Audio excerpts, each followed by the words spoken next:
to Cav Country. I'm Army Private Ashleigh Torres, and today we'll go down to the streets of Baghdad where soldiers are making their presence known. We'll catch up with the 10th Mountain Troops and Iraqi soldiers who are assaulting a bomb factory. We'll sit in on a pre-mission air assault briefing. But first, here's some news bites from around Baghdad. The Medal of Honor is the military's highest award for valor. Recently, a former member of the 1st Air Cavalry Brigade was awarded this honor of honors for his actions 40 years ago during the Battle of Ai Drang Valley in Vietnam. Lieutenant Colonel Bruce Crandall received the award February 26th at the White House. But before this honor, his actions were already immortalized in the book and film We Were Soldiers Once and Young. Colonel Daniel Shanahan, commander of the 1st Cavalry Division's Air Cav Brigade, spoke to us about what this means to the 1st Cav's aviators in Iraq. Lieutenant Colonel Bruce Crandall receiving the Medal of Honor is a tremendous achievement, something that's well-deserved, something that should happen long, long ago, and for whatever reason, it happened now, and that's an important thing. The key things that I take from this and that soldiers take from this is that one of the good guys got an award that he deserved. Mahmoudiyya Market in southwest Baghdad has a new look and a new name. The now christened Martyrs Market stands in remembrance to Iraq's shoppers and merchants killed by a car bomb that ripped through the shopping area last July. Martyrs Market is now home to a variety of vendors that sell everything from fish to shoes, a vital step in getting Iraq's economy back up and running. Going out on a mission takes a lot of preparation.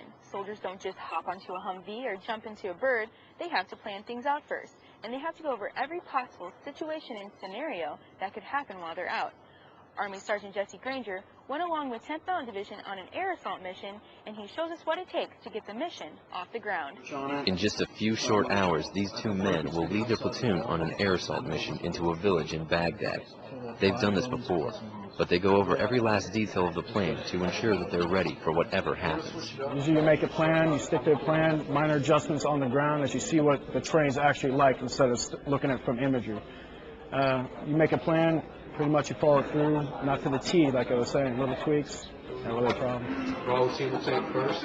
The information makes its way down the chain of command as the team leaders brief their troops.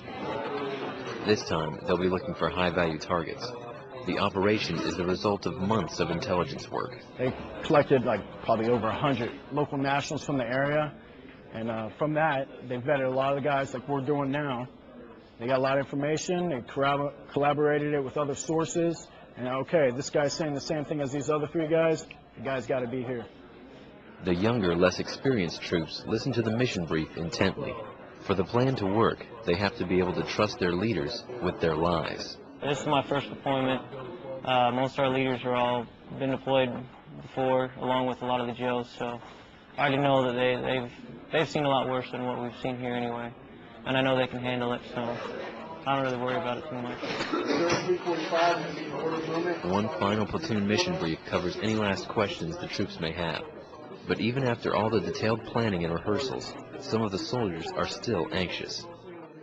It really starts to hit home right before you go out. You don't really think about the bad stuff. You just kind of think about how long you're going to be out there, you know, what you got to do, and then when it's going to be over. So the stuff that happens in between, you just react to it, I guess. I don't know how to explain it other than that. And after all the planning and preparation, it's more likely their reactions will be the right ones. Sergeant Jesse Granger, 7th Impact, Baghdad, Iraq. Improvised explosive devices continue to be the deadliest weapon used by insurgents against the Iraqi people. Army Private John Kano went out with the 10th Mountain Division soldiers and Iraqi troops as they went house to house, making sure their area operations were safe and clear. Soldiers from the 2nd Battalion, 15th Field Artillery Regiment, and 6th Iraqi Army Division worked together to stop terrorist activity near the Qadisiyah apartment complex, located 4 kilometers north of Mahmoudiyya. We had an attack at the Iraqi Army battle position. It's just north of the Qadisiyah apartment. All intel had indicated that these insurgents based themselves in a location about 2.5 kilometers to the northwest. Looking at some other target folders that the battalion had, it looked like this V-bed factory, which was supposedly where we went, an IED factory with foreign fighters. The 3 targets were all within the same building complex, so they were combined into one mission with multiple objectives. We put the two together and came up with an operation to go up there and see if we could discover any ID activity, any insurgents or foreign fighters. We did up an op, joint USIA, company of Iraqi Army, company of US, and executed. Joint U.S. and Iraqi Army operations will continue throughout Baghdad and the rest of Iraq in order to reduce the threat of terrorism and violence. Reporting for the 2nd Brigade Combat Team, 10th Mountain Division, from Mahmoudiya, Iraq, I'm Private First Class John Cana. Coming up, we'll go shopping and volatile Sadr City.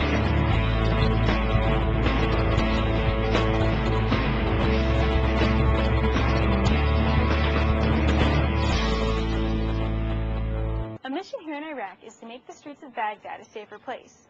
What better way to do that than to move right into the neighborhood? But when you're that far away from a local PX, where do you get your supplies? Army Sergeant Randy Randolph answers that question as he goes shopping with the 82nd Airborne troops out in Sadr City. He's out there, get him to stop. Sounds good. For most people, going to the store is easy. But for paratroopers from 2nd Battalion, 325th Airborne Infantry Regiment's White Falcons, going to the store means being ready for anything, as they shop in their new neighborhood of East Baghdad. Once the area is secure, it's time to make a deal. You always have to go through the same security measures. That way, you know, if something is behind there, or they've been hiding behind there, they've been over there watching this for some time or whatever, we always have to use the same techniques. Occupying a combat outpost within their sector, these paratroopers must buy certain items off of the local economy. Like everyone else in East Baghdad, they shop where they live. What it does is that it allows them to see us in the city, working with them, and seeing we're not there to be angry people. They're to work with them and help their economy grow. For shopkeepers in East Baghdad, it's business as usual, even though they'll now have new customers with the White Falcons. Reporting for the 82nd Airborne Division, 2nd Brigade Combat Team, I'm Army Staff Sergeant Randy Randolph, Command Outpost Callahan, Baghdad. Finally, combat outposts are put into neighborhoods to make sure they're secure and safe and free from terrorist activities. I went out with the 82nd Airborne Division, who set out on foot to let the locals know that they're there to help. We have to walk around our sector and pass out the flyers to the local people. I think most of the people are scared out there, but hopefully it will help a little bit with this number. Patrolling the streets of Baghdad is a day-to-day job for these troops. Soldiers from the 2nd Brigade, 82nd Airborne Division set out to meet their neighbors. Okay, good. Today we're just engaging with the population a little bit north of Callahan. What we're doing is just trying to introduce ourselves, you know, provide them with our intent in this area, which is to secure the area, provide security to the people. We've only been here for a short while. I think as we build more rapport and trust within the community, then the calls will start coming in a little bit more quickly, and we can take action upon that intelligence. The flyers state that the security forces are here to give help to the residents. Hopefully they read the flyers and they have any information, they can call this phone number and give us information about the local militias or the insurgents. Private Ashleigh Torres, 7th MPAD, Baghdad, Iraq. Well, that's it for Cab Country this week. If you liked what you saw and you just have to see more, you can always visit us at www.cabcountry.net for the latest on the first team. Watch old shows and read the daily charts. You can also listen to our radio show, The Cab Roundup. I'm Army Private Ashleigh Torres. Thanks for watching and see you next time.